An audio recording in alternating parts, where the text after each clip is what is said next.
Yung buntag. May buntag. Yes, ma'am. Usagay pangalan nato, ma'am? Joanne Kenson po. Ayan, si Ma'am Joan Kenson nga taga-asa gani, ma'am?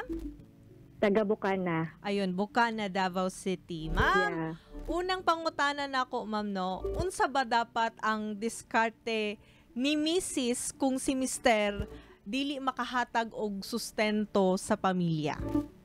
Mga diskarte ni Mrs. like online selling. Okay, online selling. Ikaw, ma'am, nag-online selling ba karon, ma'am? Opo, ma'am. Oh, 'di ba? Usa imong mga techniques, ma'am, para daghan ka ng benta. Mag-post, ma'am. Oo. Kay 'di ba challenging bayag gyud na labi na og kanang dili gyud kaayo imuhang mga for example ka like bag-o pa ka sa online selling, 'di ba? Nagyud tong mga struggles ingon ana. Pero tama tong Yes, ingon ma'am. ni Ma'am Joanne no nga pwede kay ka mag-online selling or maybe other businesses, pwede ka maybe magtukod og kanang gamay nga sari-sari store, pwede kay ka mag-ano sa palengke ingon ana. So anything na makatabang sa imuhang pamilya. That's true, ma'am.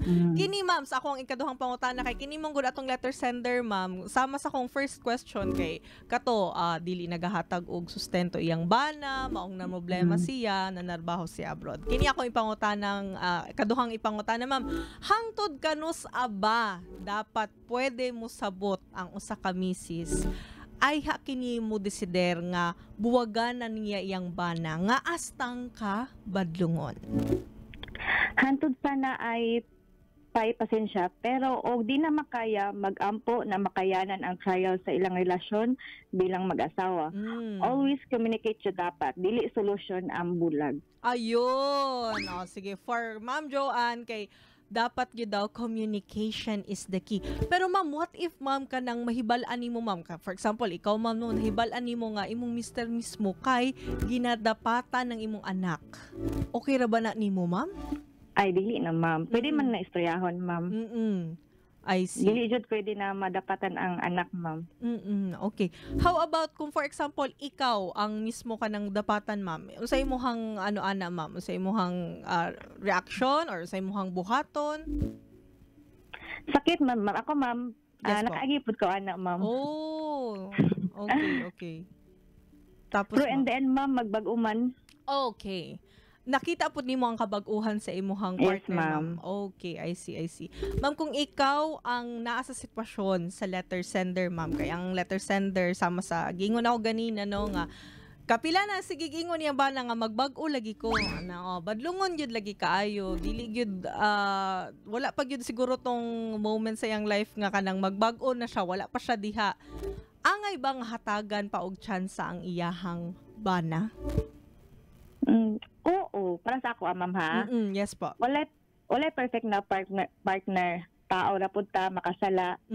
Ang Ginoo gani kaya tapos sa iloon, mising kapila ta makasala. Kay tungod grabing paghigugma niya sa tua. Yes. And I'm not asking to be a martyr.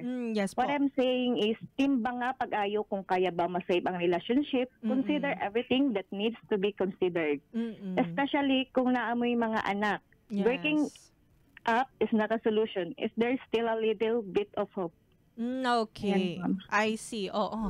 Kana tama gyud na ma'am no kung kay naa magyud pud ko yung mga pamilya na po yung mga misis pud nga mas prefer nila nga kanang antuson ang ingon ani basin day magbag-o ang bana. Yes, Okay. ma'am. Kay tama man pud tong giingon ni Ma'am Joanne nga as long as buhi di ba kana kung permiti ginaingon sa akong programa kasama as long as buhi pwede pa magbag-o ang imuhang partner or pwede pa magbag-o ang usa ka tawo kay ang Ginoo gani pwede po na niya na siya yung mga lahing twist, di ba ma'am? Ang Ginoo nga pwede Yes, kaayo ma'am. niya nga baguhon ang imuhang partner. Kana kung willing pod ang imuhang bana or misis kini ma'am. Aside ani manggong na-experience niya nga problema sa iyang bana, kini si letter sender si misis kay nakasinati na pud siya og depression tungod sa mga problema nga giatubang sa iyang pamilya.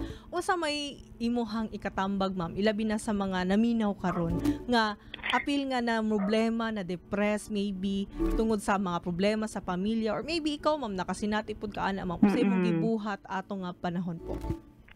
Ang matambag ra nako sa mga misis na kasinati og depression, doon na ta sa Ginoo and always pray. Surrender your worries to God.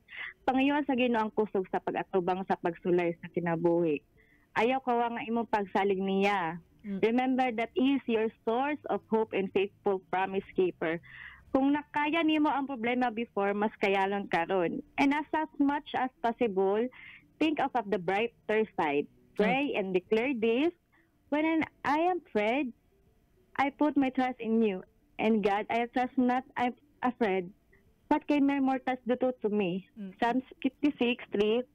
Amen. Ma'am. Kana gyud ma'am bitaw ma'am no labi na sa mga dili lang misis ang ma-depress karon gani di ba bag-o lang ta nahuman sa pandemic daghan gihapon ang maybe namatyan og mga mahal sa kinabuhi naka-experience og depression og dili gyud lalim ang depression na uban mo ingon na wala lang na depressed lang na inana nagyapon tong stigma pero tama tong giingon ni Ma'am Joanne nga ampo gyud sa Ginoo kay siya nasayod sa imong ginagihan ug dili gyud kaniya hukman nga wala lang na or sa babat nakasabot siya sa imuhang gibati karon. Ma'am, lastly ma'am, unsay tambag nimo sa letter sender ma'am nga adunay ba nga grabe ka badlungon? Ako matambag lang kay sender ma'am. Ayaw ka walag paglaom sa imong bana na magbag-o og pun-i sa imong pagmahal kay in the end marles nila unsa ka pinanggaon ilang asawa kay naagi hapon ka sa ilang side o wala ka ni give up despite sa ilang pagkabadlungon na ay asawa ang damdawaton ang iyang bana kung unsa siya og dili niya na makita sa lain. Alright. Ma'am, daghan kayong salamat sa imong tambag. Ma'am, hatong nakauban sa Pikas Linya, si Ma'am Joanne Quianzon, nga taga Bugana, Davao City. Mayong buntag! Thank you. Tambag ko Saturday.